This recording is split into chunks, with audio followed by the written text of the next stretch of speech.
오늘 방송하기로 한 거 내용이 좀 늦었지만 일단 시작해 보겠습니다.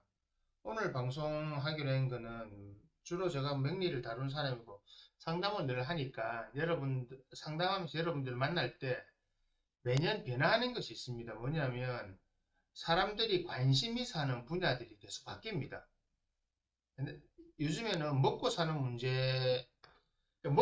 문제가 사실 사람들에게 제일 중요한데 이 먹고 사는 문제가 먹고 사는 방법이 바뀌는 거예요, 이제는. 그러니까 우리 산업사회라든지 이런 걸 거치면서 그냥 가장 간단하게 대한민국이 발전하게 시작초는 1960년대지만 실제로 그 혜택된 돈을 받아 쓰기 시작한 게 70년, 80년, 90년, 2000년이거든요. 2010년, 이제 2020년, 이제 60년대 들어오고 있잖아요. 그 앞에 30년입니다. 30년. 이때가 제가 어릴 때고 제 윗대 세대들이 지금 한 70대부터 제 나이 때까지가 이때 겹치는데 이때 살았던 사람들과 그 MZ 세대에서 말하는 Z 세대들하고 중간에 낀 세대가 지금 40대죠. 산업 구조가 우리가 돈을 벌이는 산업 구조가 완전히 변해버렸어요. 뭐냐면 우리 때만 해도 통상적으로 알고 있는 거잖아요.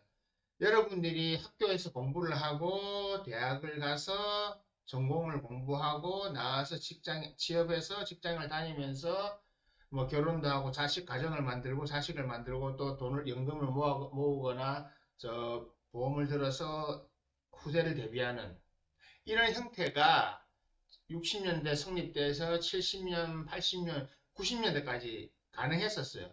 여기에 큰 변화를 가져왔던 게 우리 IMF입니다. IMF로 앞에 다 털어먹었죠, 그죠? IMF로 다 털어먹고 새로 재정비를 시작했는데 그 재정비하는 기간 동안에 제일 사라진 게 뭡니까? 평생 직장의 개념. 나는 직장을 다니면 평생 다닐 줄 알고 한 3, 40년 내가 학교 다닐 때 공부를 해서 대학을 들어가서 아니면 고등학교를 졸업해서 자기 전문 분야에서 월급을 받으면서 차곡차곡 돈을 모으고 생활비 쓸 건 쓰고 미래를 대비하고 이런 재테크가 가능했던 거고 이런 재테크가 국가적으로 가능했던 거고 사회적으로 가능했습니다. 왜? 우리는 모두 직장이라는 곳에서 다니고 직업을 통해서 사람들과 교류를 하면서 각자 이익을 얻고 그 이익을 나누어서 집단적으로 생활했거든요.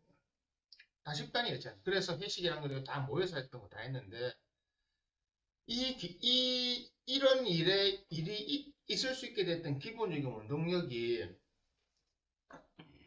산업 구조가 꾸준히 일정 기간 계속 발전하고 내 소득도 계속 꾸준히 올라가고 우리의 삶이 꾸준히 영속성으로 간다는 전제하에 있었던 거죠. 그게 산업사회자는 거죠. 근데 그 전제가 사라진 게 IMF고 IMF 이후로 2000년대 들어오면서 급격한 혼란이 없습니다. 근데 이 혼란은 우리나라만 겪느냐? 그게 아니고 인터넷의 발달, 스마트폰의 시대, 그리고 산업혁명, 그러니까 산업 구조 모양이 바뀌게 되기 시작한 거죠. 인구의 폭발적인 증가. 예전에는 산업시대 때는 우리가 수출로 먹고 사는 나라였지 않습니까? 우리가 제품을 만들어서 선진국에다 팔고 우리는 그 이득을 얻었죠. 그래서 우리는 그 수출로 먹고 살았던 거고 우리는 그런 제조하고 중화학공업이나 이런 제조물을 만들어서 예, 반갑습니다. 안녕하세요.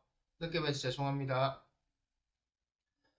그런 것을 만들어서 살았는데 지금 문제가 뭐냐면 이제는 전 세계 산업 구조가 예측 가능한 성장을 이제는 거의 멈췄다는 겁니다.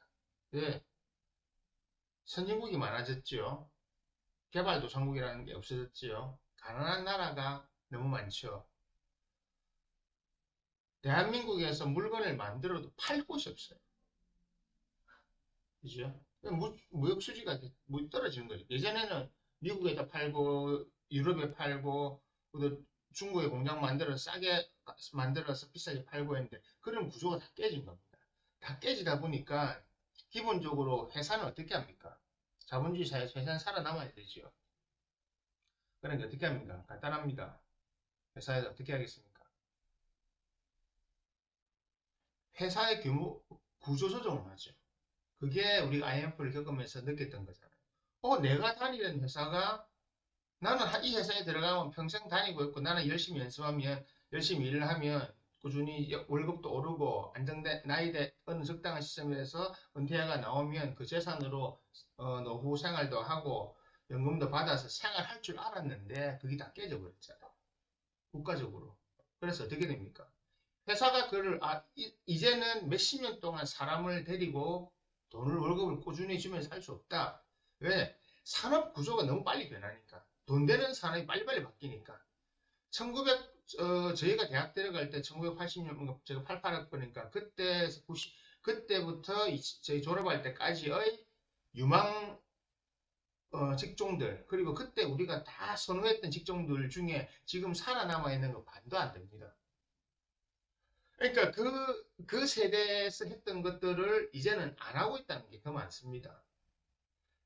근데 이 시차가 너무 빨라요. 예전에는 30년, 20년 걸렸다면 이제는 5년 미만으로 걸립니다. 5년, 3년 이렇게. 그러다 보니까 대학이라는 자체 의미가 없어지는 거예요. 대학에 들어가서 다른 거 공부하고 있잖아요. 대학은 스펙 쌓는 과정이고. 그 기업에서도 이제는 대학의 스펙이나 이런 게 중요하지 않습니다. 우리나라처럼 석사 많은데 봤습니까? 뭐 뽑으려면 다 석사예요. 왜? 학사 입장에서는 학사 졸업하고 자기 스펙이 부족하니까 스펙을 올려서 석사를 만들잖아요. 석사를 만들어서 석사가 돼가지고 기업 입장에 갔는데 기업에서 보니까 입사하는 사람 전부 석사야. 석사니까 돈을 더 줘야 되잖아요.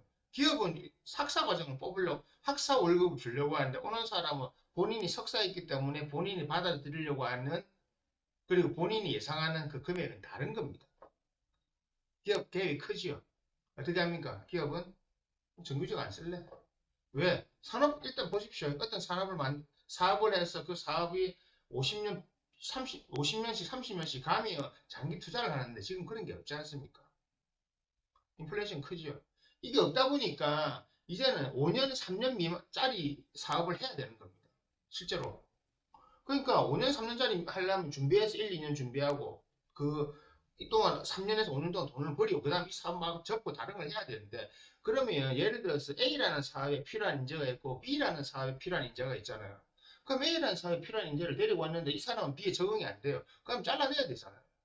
이 사람의 월급을 대주고 있을 필요가 없잖아요. 예전처럼 정년퇴직까지 그걸 해줘야 될 이유가 없잖아요. 보장을 해줘야 될 필요가 없는 거죠. 그러니까 정규직으로 둘러야 될 이유가 없는 거고 그리고 정규직으로 두면 뭐가 문제가 생깁니까?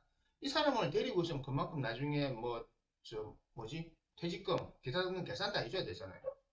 안 하는 거죠. 저는 두 부류의 사람들을 상담합니다. 우리가 말하는 노동자 계급, 월급 받는 사람들도 상담하고 월급 주는 사람들도 상담을 해요. 월급 주는 사람들에게 상담할 땐 제가 어떻게 하겠습니까?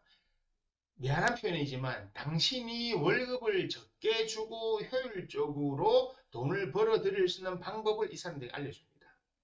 그럼 월급 받는 사람들에게 뭘 알려주겠습니까?